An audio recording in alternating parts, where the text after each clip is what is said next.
Всем привет! В эфире «Башкирские каникулы». И мы впервые в живописном Салаватском районе на северо-востоке Башкортостана. Район изобилует красивыми местами, ведь это земля Салавата. Ну а мы уже в предвкушении от того, что составим для вас свои авторские туры. Приятного просмотра! Задача наших каникул – создать личный авторский тур по самым живописным местам Башкортостана. Ну, очень классно. И нам важно выяснить, сколько денег на это потребуется. Это невероятно! Ведущие программы Дима и Альбина выясняют, кто из них потратит на путешествие меньше. И отдохнувший на большую сумму должен будет выполнить задание более экономного. Смотрите, наслаждайтесь, узнавайте республику вместе с нами. Итак, наши каникулы начинаются.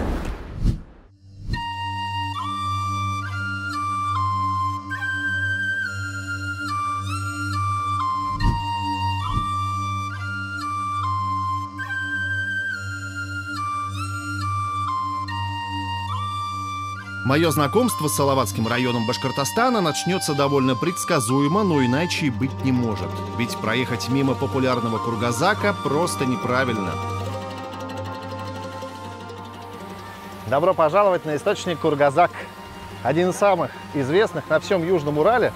Да ладно, на всем Урале. Здесь большая купель с холодной водой, которая, к слову, никогда не замерзает. Воду из источника используют при лечении заболеваний почек, желудочно-кишечного тракта. В общем, как минимум два жизненно важных вопроса я для себя сегодня закрою, друзья. Здесь можно попить водицы, там чуть выше можно погулять, насладиться красотами, а потом, может быть, и... Хотя посмотрим.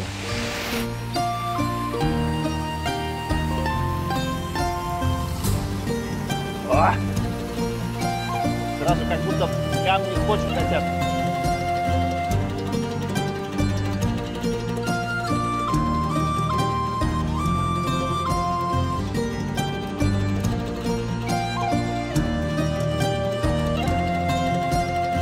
Чуть выше основной площадки с купелью и местом набора целебной водицы шикарная запруда, которая обладает удивительным эффектом. Я не специалист, но возьму на себя смелость назвать его эффектом созерцательного погружения. Здесь кристально чистая вода, обилие зелени, в общем, волшебство.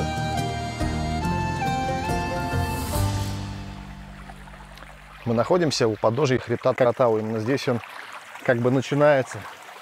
И здесь же появляется на земной поверхности, собственно, сам источник Кургазак. Гидрогеологи говорят, что эти воды залегают на глубине 600 или 800 метров.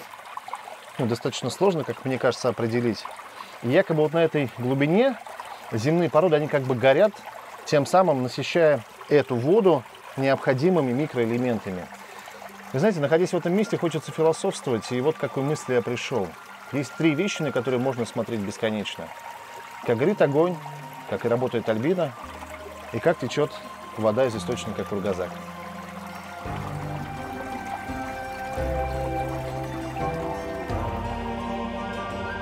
Кургазак – место крайне популярное, и все благодаря доступности. Находится в нескольких метрах от автомобильной трассы и знаменитым свойством воды в источнике.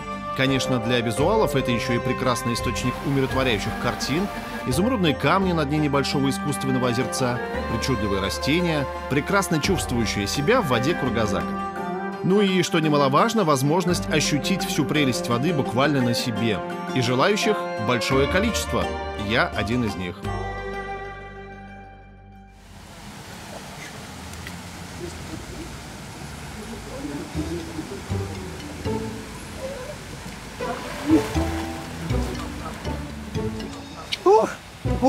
Ой, ну вот это да. О, друг мой, я это сделал. Ой, да что же это такое? Это ведь не облава. Жутко холодная вода, полотенце. Ну-ка, полотенце, дай, пожалуйста.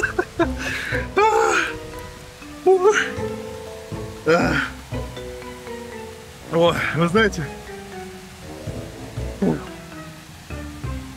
хоть это жутко холодно и страшно, но вы должны это сделать. О, как?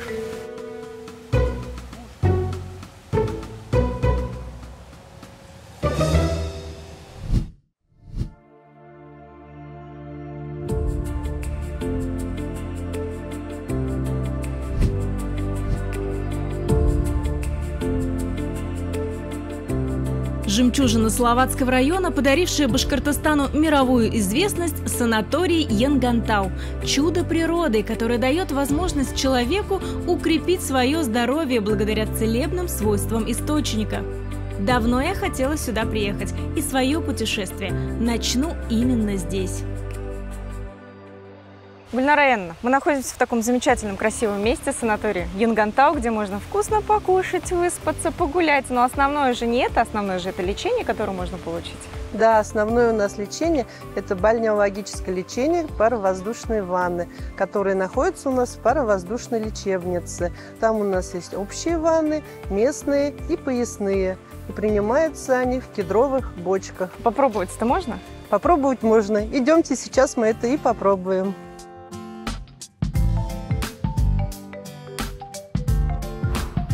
А вот и наши паровоздушные ванны. Проходите, садитесь. Ой, как тут горячо! Вот, теперь вы получите процедуру. Знаете, это тоже страшно. Процедура начинается у нас с 6 минут.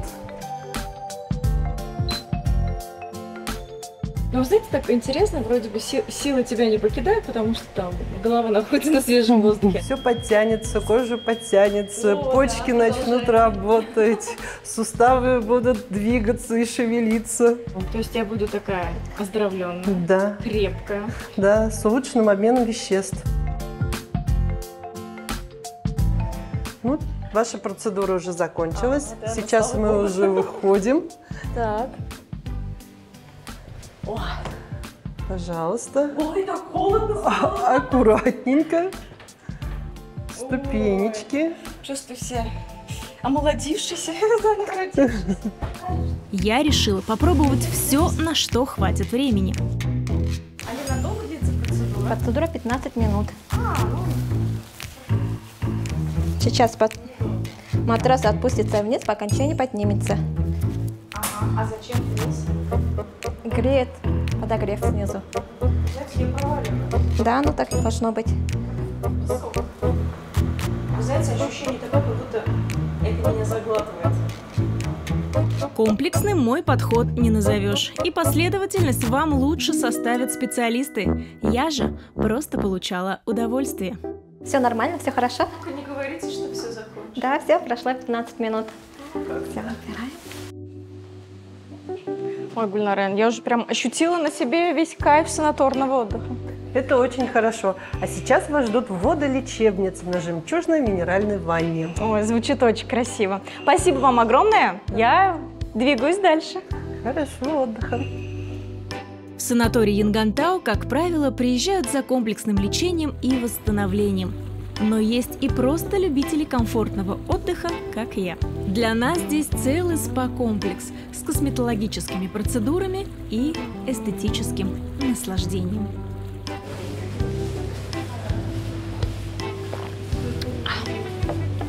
Все-таки правильно я выбрала себе тур. Не знаю, чем занимается там мой коллега. Но у меня отличные каникулы. Санаторий великолепен всем. Местом расположения, организацией лечебного процесса. Здесь очень крутые специалисты и шикарные виды.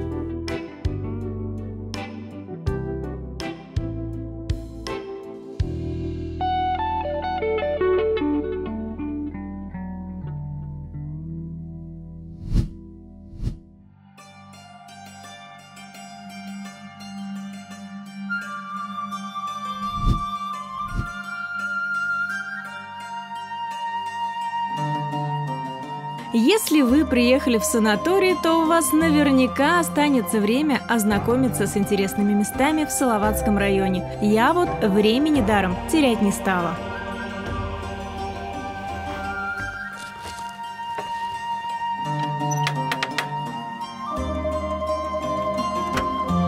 Здравствуйте. Можно к вам? Конечно, давайте. Дом-музей Гульдар Шабиевой расположен прямо во дворе ее дома. Это загадочно красивое место, которое хранит множество экспонатов. Среди них и домашняя утварь, и раритетная мебель, и ценные украшения, которые собираются годами, выкупаются у коллекционеров. Но особенность данного музея в исторически достоверных национальных костюмах. Хозяйка музея шьет их сама, опираясь на литературу и исторические снимки о башкирском народе. Гульдарапай, наверное, это и есть тот зал, ради которого я и приехала. Тут огромное множество украшений, атрибутов, ну и, конечно же, костюмов, исторических костюмов. Ну да, это вот реконструкция. Очень богатый такой нагрудник, тяжелый. И вот если вот ближе присмотреться, можно... Вот это называется чешуя, да? Да, чешуйки. Это, получается, самые первые монеты. Самые первые исторические монеты. Красота. Там Георгий Победоносец изображен с копьем. Вот из слова «копье» получилось там копейка. Вот. Угу. Начали употреблять, наверное, слово как копейка из копья. Ну, очень красиво. Да, у нее самые красивые части сзади. Получается, это комплекс демских башкир. И вот это, например, Сулпы ханской дочери. Она вот полностью сохранилась, вот как вот ничего не переделанная, даже вот ткань, все, с которой заплетали раньше в косу. И ведь умели так красиво ювелирно изготавливать. Да, это тут. И вот тоже вот один из видов накосников. Ну, это самая, наверное, простая, более... Или девушки носили, или более бедные, наверное, носили. Ну, и вот смотрите, или у ханской дочери какая была, она или это вот простенькая. Ну, тут камушек, конечно, сразу обогащает. Ну, с обоих сторон, видишь, еще вот. Я вот вижу еще что-то такое, вот прям видно, что вот да, прям вот под старину. Получается, вот у нас на косу заплетали, вот тоже вот косу закрывали, накосники, получается. Это. И вот это вот старинное сохранилось, видишь, сюда. Она прям привязывали вот сюда косу сверху, и вот тут получается вот тоже, зачем да, конечно. закрывали косы? Я понимаю, чтобы звенело, чтобы было красиво. Не то, что звенело, но косы же у нас сакральные, оберегать нужно было. Сейчас мы так распускаем, ходим. Ну да, вообще да, говорят, да, что женская энергия, она как раз-таки в волосах, и чем длиннее коса, тем женственнее сама обладательница этих кос. А ты не хочешь померить настоящий образ башкирской девушки? Конечно, хочу, тем более, что образов-то много, мне вот прям очень интересно, которые... Давайте тогда подберем. Так, давайте.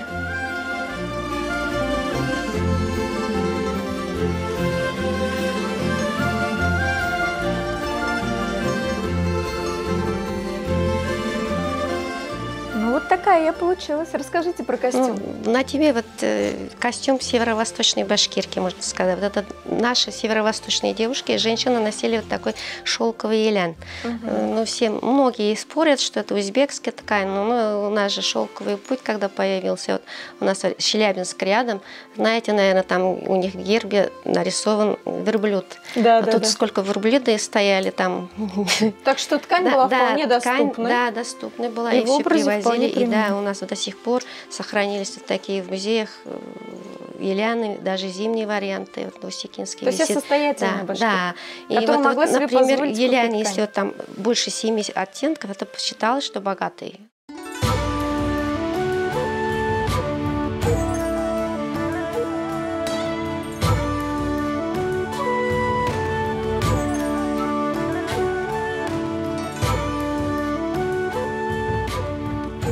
Боже мой, настоящая, я даже не знаю, королева. Ханская дочка, да. Я не знаю, или жена? Нет, кантонская жена. Ох, вообще красота. Ну да, вот в таком костюме всегда хочется ходить с прямой спиной. Да. Видишь, какая-то стала, да, совсем статная, другая. С гордо поднятым подбородком пройти и погулять по улицам.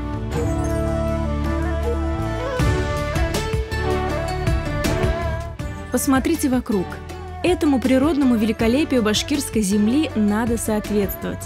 И кажется, в этом образе мне это удалось.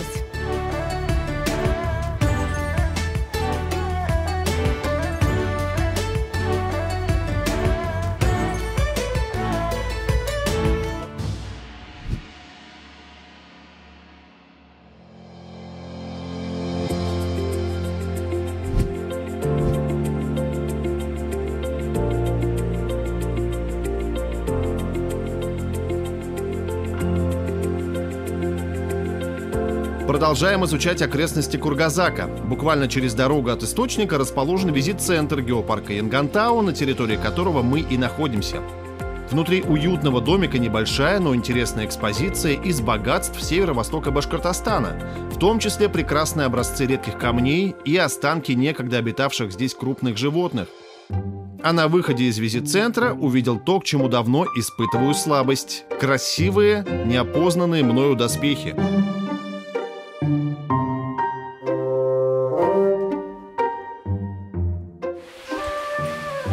Добрый день. Здравствуйте. Дмитрий. Айнур. Айнур, очень приятно. Это что за доспех у вас такой? Это комплект доспехов и предметов вооружения, реконструкция, созданная на основе археологического материала, датируемого 9-12 веками нашей эры. А так одевались воины 9 века. Все верно. В то время, когда правил князь Владимир, Красное Солнышко, когда варяги или викинги бороздили северные моря, а степи были наводнены хазарами, здесь, на Урале, были люди, которые одевались вот так. А можно померить это все, Айнур? Конечно. Давайте. Первым делом нужно одеть поддоспешный кафтан. Поддоспешный кафтан? Да. Ну или поддоспешник. Конечно, это парадный кафтан. Скорее я всего... сразу почему-то стенька разином почувствовал. Так это, знаете. Знаете, у меня есть один минус. Я в любом доспехе или в кафтане выгляжу как идиот. Причем это касается только меня, потому что все остальные люди выглядят максимально серьезно. Папа Римский.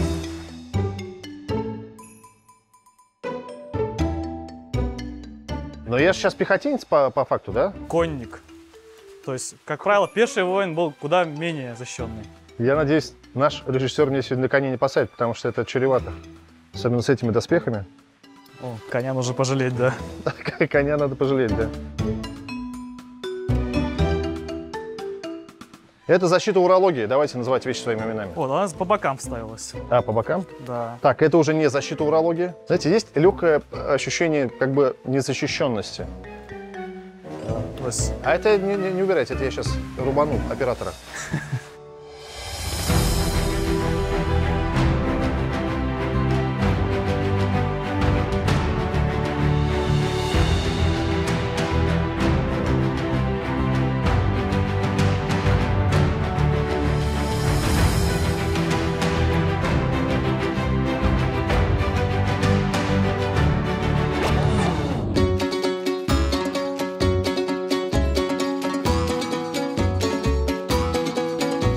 Но я вам скажу, стрелять из лука с 5 килограммами на голове и 25 на теле, штука такая непростая, конечно. Но где наша не пропадала?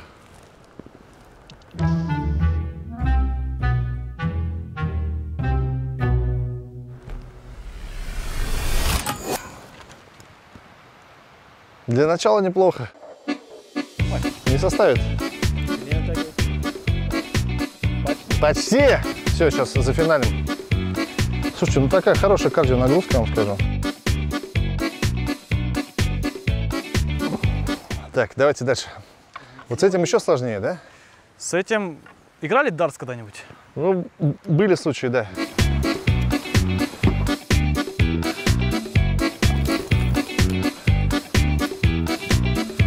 Еще раз. Еще раз. Давай ты. О.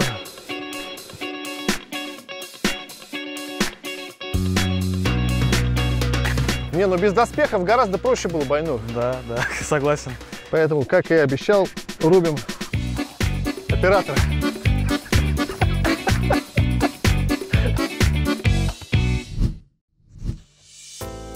Всем привет! Показываю дом, в котором я сегодня живу. Обратите внимание, настоящая охотничья лачуга. Все очень атмосферно. Животные. Стол. Вообще интерьер очень продуман. Дом на 6 человек, но самое для меня интересное и важное — это то, где я буду почивать.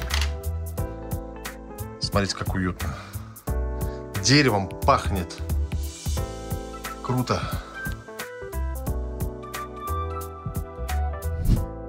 Всем доброго вечера. Я готова вам показать номер, в котором я буду отдыхать в санатории Юнгантау. Вы готовы? Смотрите, с обхода нас встречает вот такой красивый вид. Это ванная комната. Обратите внимание, с музыкой. Вполне себе уютная, красивая спальня. И гостиная с телевизором, с диваном, столиком и выходом на балкон. Хороший, красивый вид, удобные диванчики, стульчики. Я готова отдыхать. Всем хорошего вечера.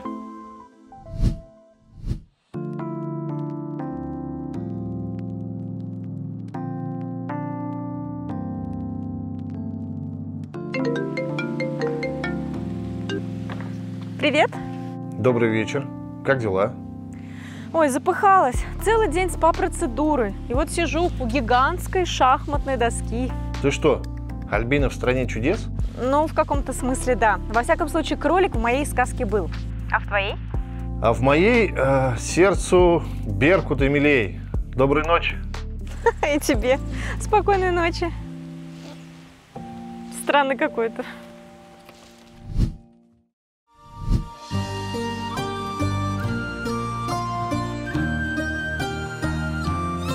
В санатории Юнгантау просыпаешься, словно на облаке. Все как на ладони, хочется прыгнуть с разбега прямо на белые подушки. Утро располагает к прогулке по территории с волшебными видами. Первые лучи солнца согревают и настраивают на лучший день. Ну, что там за лесными массивами и белой пеленой? Идем исследовать Салаватский район дальше.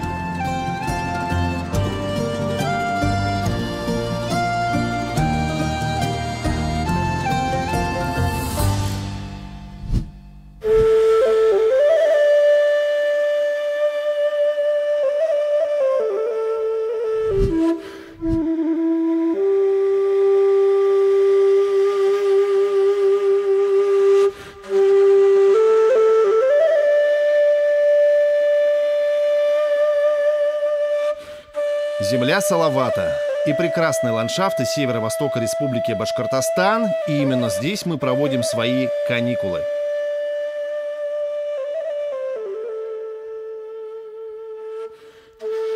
Это Малаяз, административный центр Салаватского района. Такое, знаете, очень ухоженное, уютное, зеленое село, где приятно находиться. А одной из главных достопримечательностей Малаяза является музей национального героя Башкир, яркого лидера Салавата Юлаева. Заглянем.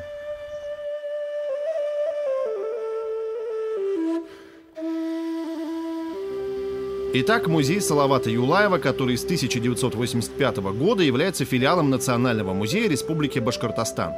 Музейная коллекция повествует о традиционных занятиях и быте башкир XVIII века. Здесь традиционная войлочная юрта, орудия труда, предметы одежды и, конечно, оружие тех времен.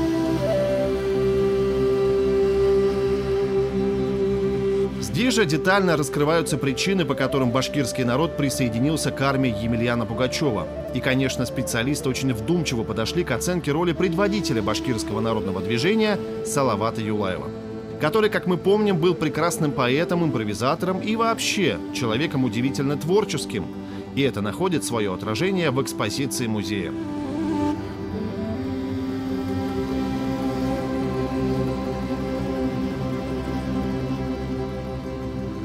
Кто сердцем не зажег сиянием красоты? Не ты ли, Зулейха? Признайся, это ты.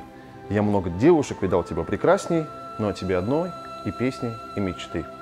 Салават Юлаев был храбрым воином, настоящим лидером, поборником интересов башкирского народа.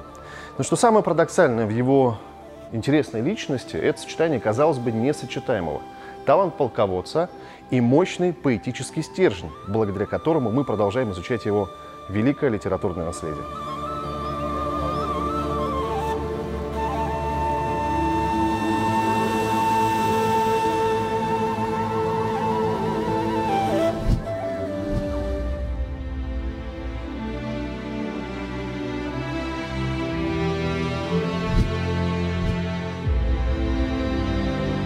В Салаватском районе протекает одна из красивейших рек Урала – Юрюзань. Она входит в десятку крупных рек Республики Башкортостан и растянулась на 404 километра. А вдоль нее множество красивых мест, богатых на исторические события. Второй день нашего авторского маршрута мы с вами проведем активно. Пойдем на Идрисовскую пещеру, которая является визитной карточкой Салаватского района.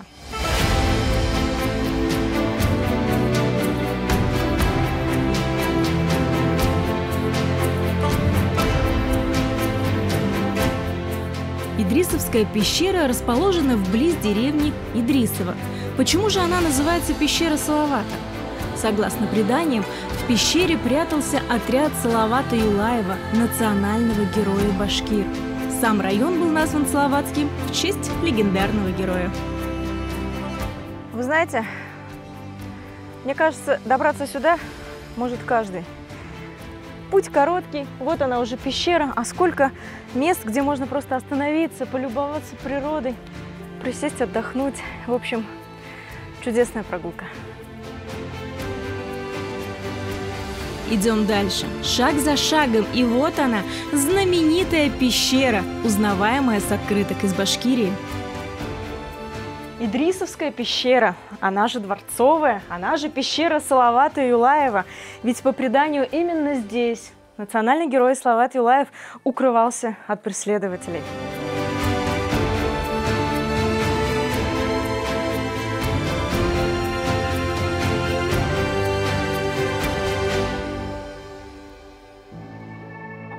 Знаете, наскальная живопись, она, конечно, актуальна во все времена. Но если в пещерах интересно находить рисунки первобытного человека, то вот современные надписи, они несут никакой информационной нагрузки. И вот очень жаль, конечно, что тут разукрашен практически каждый квадратный сантиметр.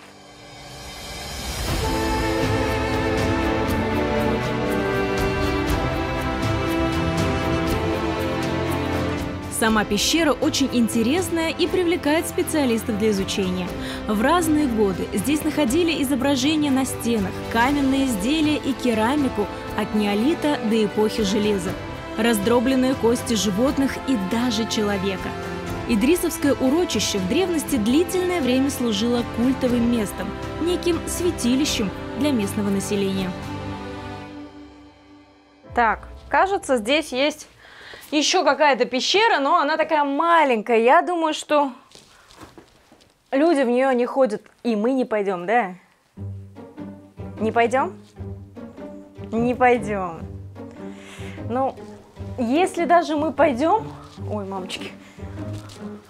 В общем, ты первый, я не пойду. Все, вперед. Ой. И куда ты меня завел? Ничего себе. Вау, вот это да. Слушайте, ну я бы даже не подумала, что здесь может быть такой огромный зал с высоченными потолками и с такими интересными наслаиваниями, наверное, да, камней. Заходить сюда страшно, но смотреть интересно.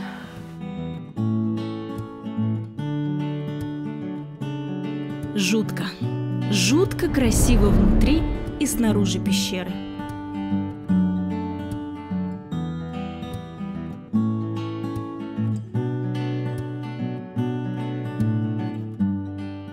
Здравствуйте! Здравствуйте. Альбина меня зовут. Я Ильфат.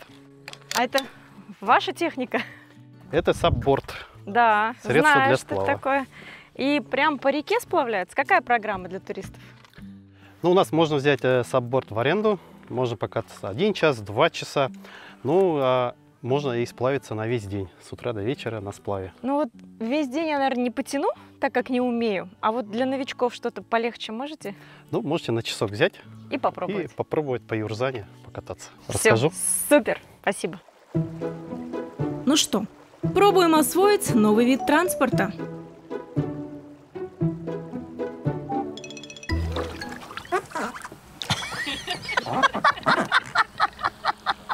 Нет, если вы будете там насмеяться.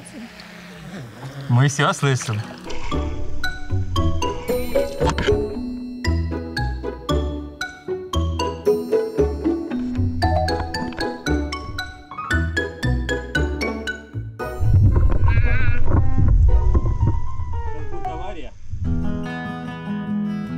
Казань красиво, быстротечно, богата на разные виды рыб и живописные места. Очень приятный вид отдыха.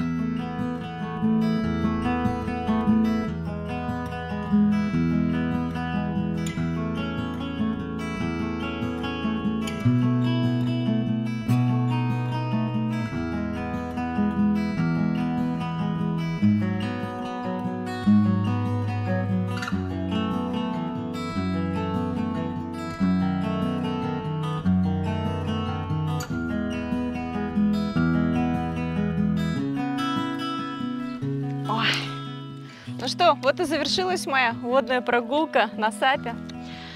Это своего рода медитация. Одной среди скал, красивых лесных массивов. В общем, удовольствие непередаваемое. Всем рекомендую. И, кстати, это не так страшно, как выглядит со стороны.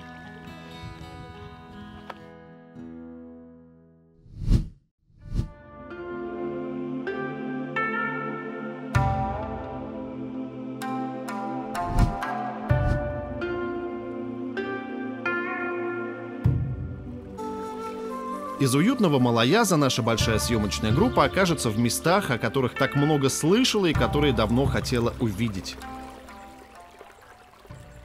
Итак, мой второй день в Салаватском районе. Сегодня мы отправляемся в знаменитую Лаклинскую пещеру. Ну, как видите, ваш покорный слуга хорошо подготовился. Рюкзак со всем необходимым. Шлем, очень мощный фонарь. На всякий случай взял веревку. Не уверен, что пригодится, но мало ли. И вы знаете, я чувствую себя таким, знаете, Фродо Бэггинсом, который сейчас в сказочную страну. Главное, чтобы у этой сказки был хороший конец, а не как у Перевала Дятлова. Ну что, вперед!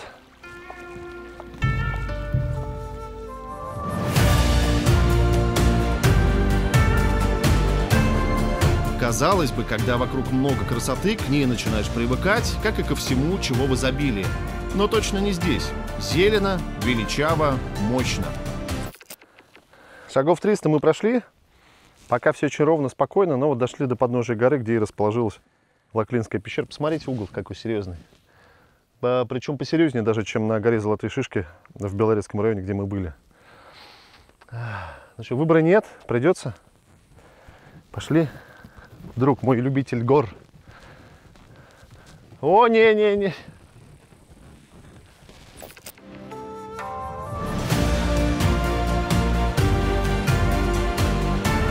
Подъем ко входу в пещеру действительно довольно крутой, но смешанный лес и чистый воздух дают необходимую для путешествия энергию, а приближение к таинственной пещере добавляет приятных эмоций.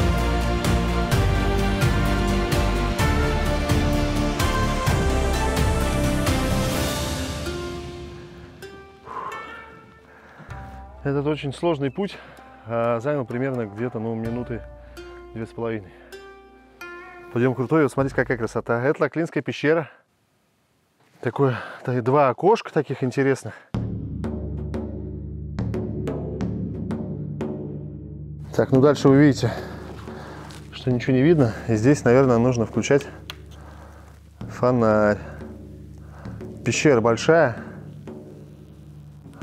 Здесь достаточно холодно, но точно холоднее, чем на улице, градусов, наверное, с учетом сегодняшней погоды, на 20. Идем, но только очень скользко. Береги себя, друг мой.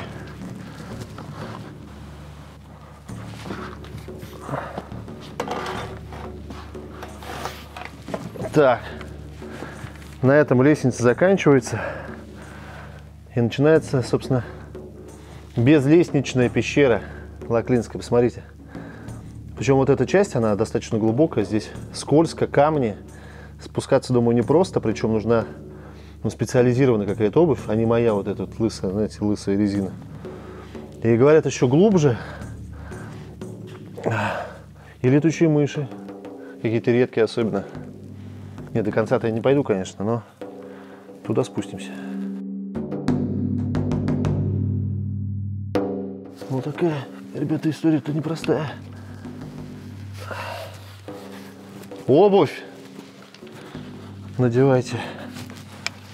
Так.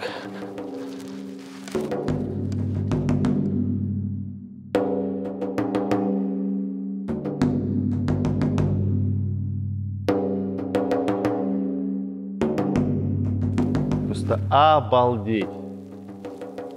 Посмотрите, какой тут просто гигантский зал. Вот эти здоровые валуны, которые, судя по всему, отвалились, и они раньше были частью этого каменного массива. Нет, я, честно говоря, думал, что в республике самая большая пещера Шульганташ, но вот здесь масштаб, а? Просто. Но дальше есть еще один зал. Он финальный в рамках нашего путешествия. Будем удивляться. Но здесь, конечно, фантастика.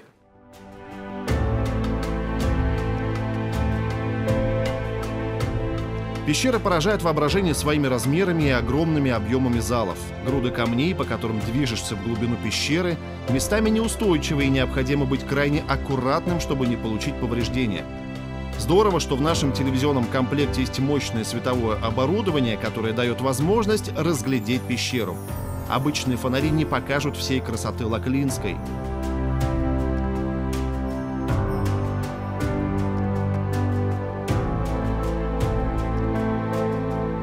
Это финальный зал нашего путешествия по Лаклинской пещере, которая оказывается просто большущая. Да, есть какие-то определенные сложности с тем, чтобы до этого зала добраться, но зато посмотрите, насколько это все массивно. И обратите внимание, вот там наверху это когда-то был еще один вход в пещеру или выход из пещеры. Отсюда можно было подняться на гору над деревней Лаклы. Говорят, что очень красиво, но обвал пород, теперь этот вход-выход не функционирует. Рекомендую. Салаватский район без Лаклинской пещеры вы не прочувствуете до конца. А еще в пещере круглый год холодно, поэтому, посещая ее, даже жарким летом, прихватите с собой теплые вещи.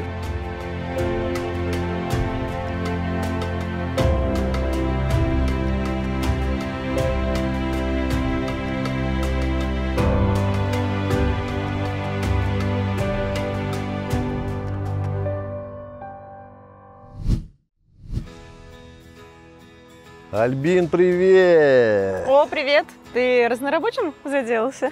Но не надо, девушка. Я, между прочим, едва не достиг центра Земли, оказавшись в глубочайшей Лаклинской пещере. Вот весь мой отдых, он был таким ярким и запоминающимся. А у тебя как? У меня все прекрасно. Я даже похорошела после СПА-процедур в санатории Ингантау. Ну, кстати, да. Дорого, наверное? 13 985 рублей. Ну, слушай, немного, кстати. Немного, но все же больше, чем у меня. 7150 рублей. И ты, Альбина, впервые выполнишь мое очень серьезное взрослое задание. Какое? Тебе нужно набить на себе татуировку. Ну, как уж это... Не, ну как уж, надо набить татуировку, это мое желание. Где захочу и что захочу? Где захочешь, что захочешь. Все, ладно. Принято. Это были башкирские каникулы. Пока-пока. Пока-пока.